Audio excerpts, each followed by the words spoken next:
Hi, my name is Paul Kuzma. I've been married to Colleen for 25 years, and we have two sons, Joshua, who is 16, and Jonathan, who is 15. I'm a Liberty University grad student in the Master of Arts in Human Services program with a specialization in marriage and family. This is my third class in my program. I'm the senior pastor of New Heart Foursquare Church in Simi Valley, California, where I've served for the last 25 years. I'm also privileged to serve as a chaplain with the Simi Valley Police Department for the last 11 years. For the corresponding PowerPoint presentation, you should currently be on the title slide. To cue you to move to the next one, I'll snap my fingers once. So, recently, a friend of mine posted a status on Facebook asking others to write what they would like as their epitaph on their headstone when they're gone.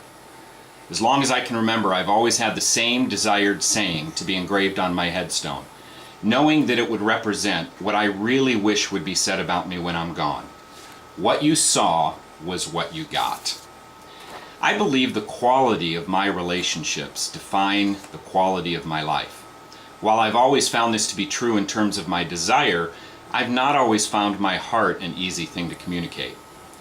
I've found it one thing to know my heart for other people, but I have both joyfully and painfully discovered that actually communicating it in all its forms, such as talking, listening, choosing my words with intention, and nonverbal behavior, have not always adequately transferred my heart's desire into appropriate communication.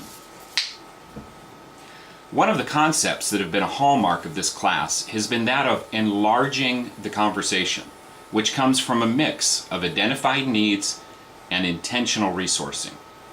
In that realm, I've identified that a need, in order for me to improve the health and strength of my relationships, is that of practical perception problems, which are addressed in Chapter 5 of our text, Bridges, Not Walls. In that section, the authors address perception problems, including fast thinking and avoiding overload, which are common issues that I can vastly improve in my communication skills. Fast thinking weighs the fact that most English speakers speak at a rate of 115 to 130 words per minute. However, normal thinking speed exceeds 500 words per minute, which equals to quite a bit of spare time a listener has to think about other things as someone is talking to them. Avoiding overload has to do with just too much information coming our way, causing us to make decisions about what information we will retain and what we'll let go of. Too often, the decisions made about what information to retain and what to release can be faulty for the sake of accurate communication. Interestingly, my DISC profile assesses me as a high SC, steady competent, which generally would not lean towards someone who struggles with fast thinking and avoiding overload. SC types like myself tend to be patient, calm, loyal, balanced, and precise. I often receive compliments and encouragement for my ability to be a good listener and help people think through their options in a way that brings calm in the midst of chaotic situations.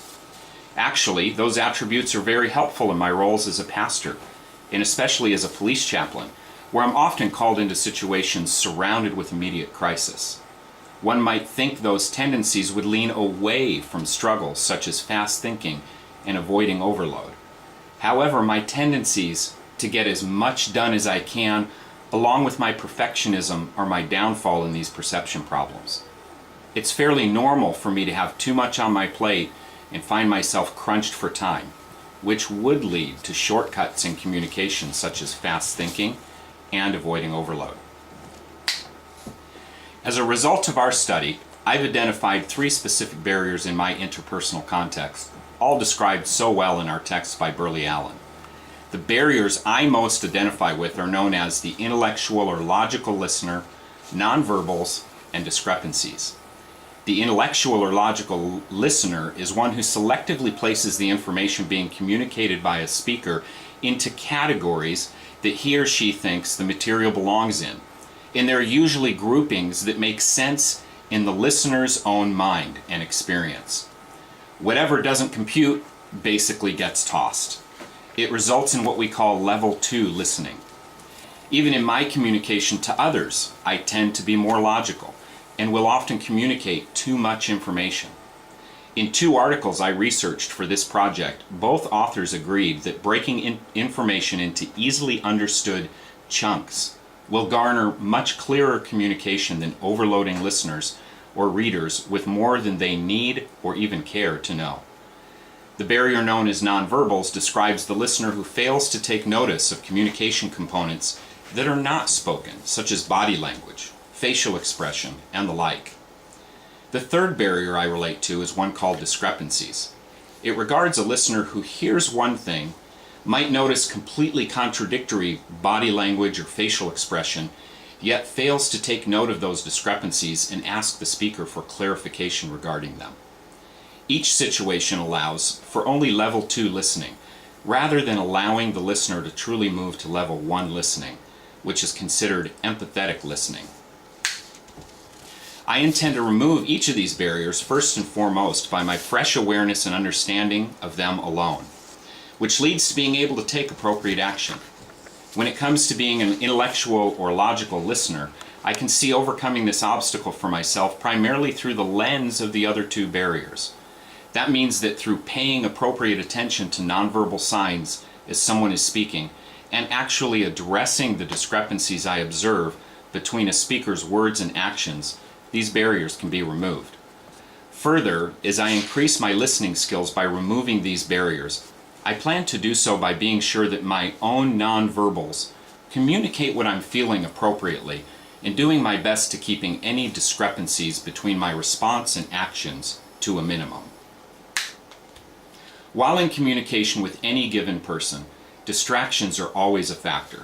Sometimes it can be as simple as shutting a door for the sake of quiet atmosphere, for conversation, to choosing a place to meet appropriately. For instance, most of my meetings with people occur at a Starbucks or over lunch at a restaurant. When someone requests a meeting and makes me aware that what they want to discuss is of a more deeply personal nature, I try to be sensitive to that need and suggest that we can meet at my office, which is more personal and private than a restaurant or a coffee shop. Sometimes the distractions are not so simple because they are internal rather than external. In that case, the only one that can do anything about those distractions is me. Being aware of my own anxiety level surrounding any certain conversation is one of the best ways to deal with those internal voices that tend to distract. For example, when I know that a meeting is approaching that may have a likelihood to include tense conversation, I try to schedule some free time before that meeting occurs so that I can review my own thoughts and feelings and bring a sense of quiet to my own soul before entering that meeting. My overarching goal is for others to be able to say that what you see is what you get. I have learned that one of the clearest ways I can invite others to this journey with me is to be as real and authentic as I can safely be with any person I'm listening to or speaking with.